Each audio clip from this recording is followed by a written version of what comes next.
What's happening, people? It's Nocturnal Thoughts.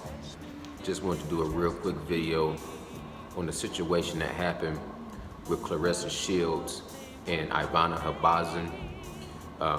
As we all know, there was an altercation at the weigh-ins that led to an unfortunate cancellation of the fight. Ivana Habazin's trainer was sucker punched by the news that we're getting due supposedly to an altercation that he got into it with the relative, the sister of Claressa Shields. But here's my thing. We should not jump to conclusions. We don't have all the facts. Therefore, we can't really add to it. We don't want to put our own personal thoughts to it, as far as we don't know who's to blame. There doesn't seem to be any innocent parties.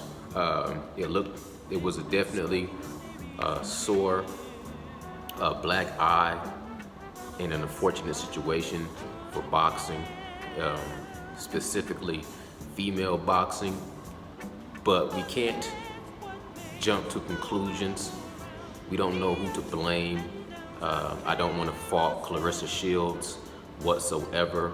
It did not look like, from what I saw, I can't make the conclusion that she in any form or fashion, or her sister for that matter, was responsible for what happened to the trainer of Ivana.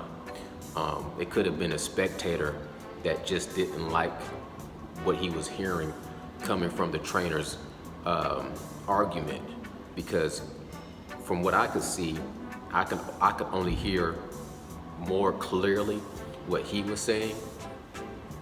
I don't know what the sister was saying, but from what he was saying, I could see how someone was upset by that and took it upon himself to take it to the physical, which is very unfortunate, especially due to the fact that the trainer is of age.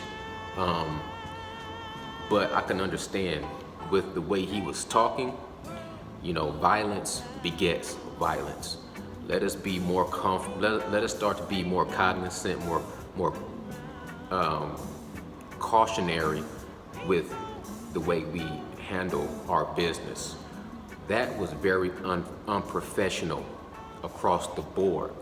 And to me, the last people to blame should be the actual fighters. Claressa Shields was and she was looking nice, okay? She looked like she was about to make weight. But she was looking like she was professional, doing her thing, trying to make weight, getting on the scale from that. So I can't point the blame at her. Now, we don't know that it was somebody's from her camp. It looks like it could be that. But I would hate to place blame without all the facts, without a shadow of a doubt. You know what I'm saying?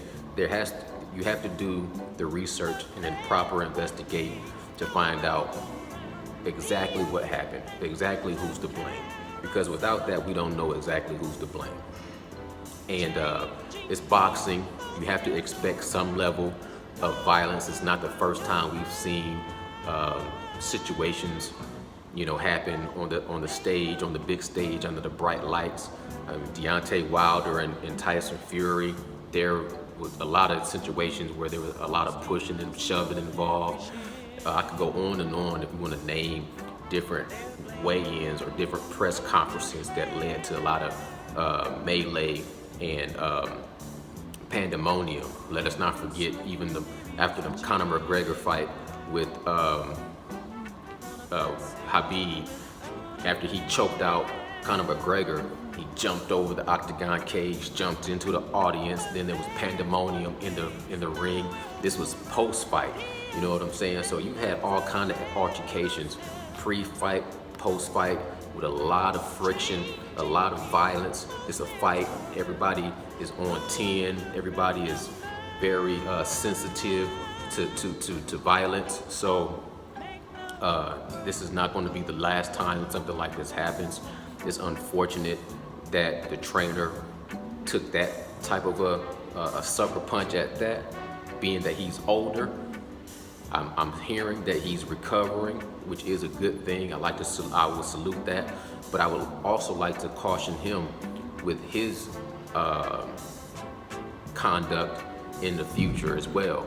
You know, some of the things he was saying did not sit well. I don't know exactly what she said, and we don't know exactly what happened, exactly who hit him. The person that they say hit him is the guy that's running in the video that I watched. Is the guy that's kind of running towards the door after the fact. We don't know who that guy is and how he's related to either camp, or he could have just been a spectator. You know what I'm saying? An onlooker who decided that was an opportunity for him to get his 15 minutes of fame. We don't know. So I'm pretty sure you're going to get some more breaking news on the situation and who's responsible. I just like to say, let's not jump to conclusions hastily. Let's not try to place blame. And I don't like what you saying this person is to blame and they should be penalized, punished, suspended. That's a bad look. If it is somebody from her camp, that is very unprofessional and bad look. But you can't place blame directly on her in this particular situation. That's really all I got to say about that. People should just be more cautious about the way they treat people. You know what I'm saying?